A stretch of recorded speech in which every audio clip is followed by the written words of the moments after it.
SBI এর নতুন নিয়ম অনুসারে কি করে পিন জেনারেট করবেন এটিএম কার্ডের সেটা জানাবো আজকে এই ভিডিওর মাধ্যমে।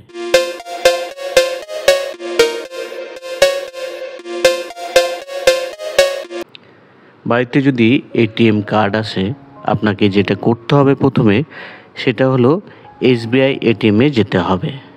তারপর যেটা করতে হবে আপনার সঙ্গে এটিএম কার্ড অবশ্যই রাখবেন, আর যে নাম্বারটা ফোন নাম্বারটা আপনি ব্যাংকের সঙ্গে আপনার ফোনে যোগাযোগ করেছেন বা যুক্ত করেছেন সেটা অবশ্যই রাখবেন। সেটাতেই ওটিপি যাবে, তাই ওটিপি পেতে গেলে ওই নাম্বারটাই কিন্তু পুট করতে হবে যখন আপনি ব্যবহার করবেন। এখন আরেকটা জিনিস লাগবে, সেটা হলো অ্যাকাউন্ট নাম্বার। ব্যাংকের অ্যাকাউন্ট নাম্বার অবশ্যই লিখে নিয়ে যাবেন বা ব্যাংকের বইটাই নিয়ে যাবেন। তারপর যেটা আপনাকে করতে হবে সেইটা এখন আপনাকে ধীরে সুস্থে দেখাচ্ছি।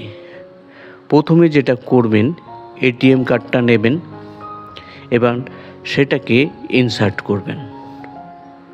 দেখুন ইনসার্ট করলাম।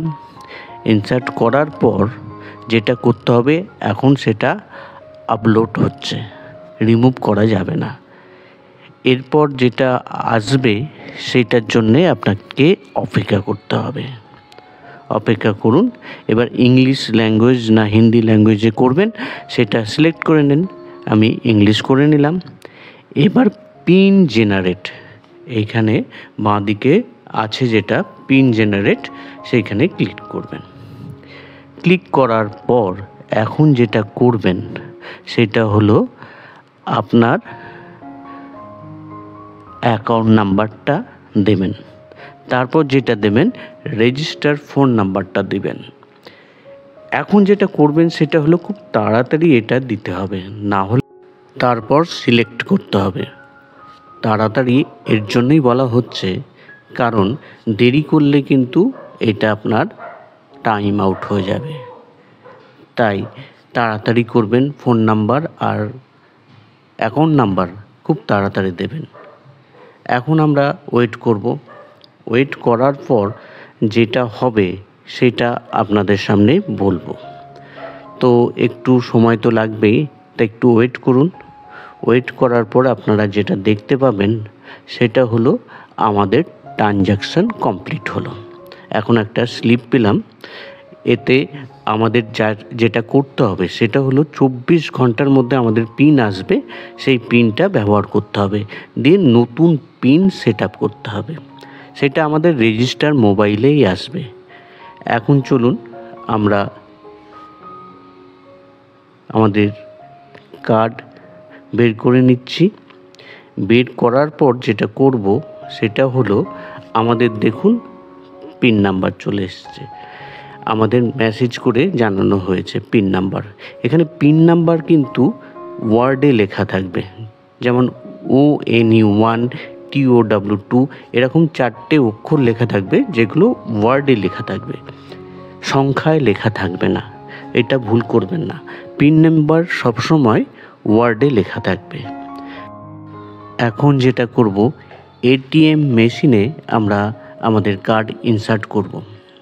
ইনসার্ট করার পর আমরা ল্যাঙ্গুয়েজ চয়েস করব, ইংলিশ করে নিলাম। এখন আমরা বাঁদিকে ব্যাংকিং ওইখানে ক্লিক করব। হ্যাঁ, ব্যাংকিংয়ে আমরা ক্লিক করব ব্যাংকিংয়ে। এটা সবসময় মনে রাখতে হবে। যাই হোক, আমরা ব্যাংকিংয়ে ক্লিক করার পর আমরা পিন চেঞ্জ, এইখানে দেখতে পাচ্ছেন 10 থেকে 99 যে কোনো একটা সংখ্যা আপনাকে বসাতে হবে।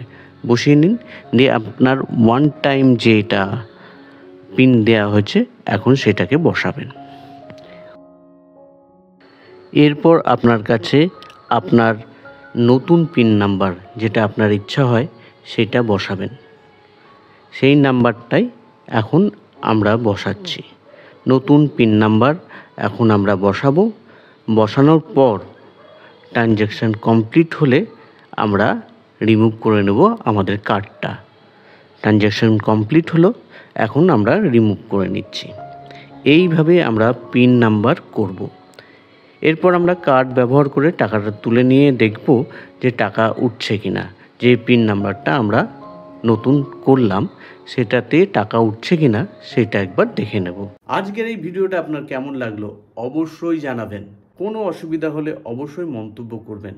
আর আমার এই ভিডিওটা কেমন লাগলো সেটা জানাতেও কিন্তু ভুলবেন না। আমার এই চ্যানেলটাকে সাবস্ক্রাইব করতে বলবো এই ধরনের ভিডিও দেখার জন্যে। ধন্যবাদ।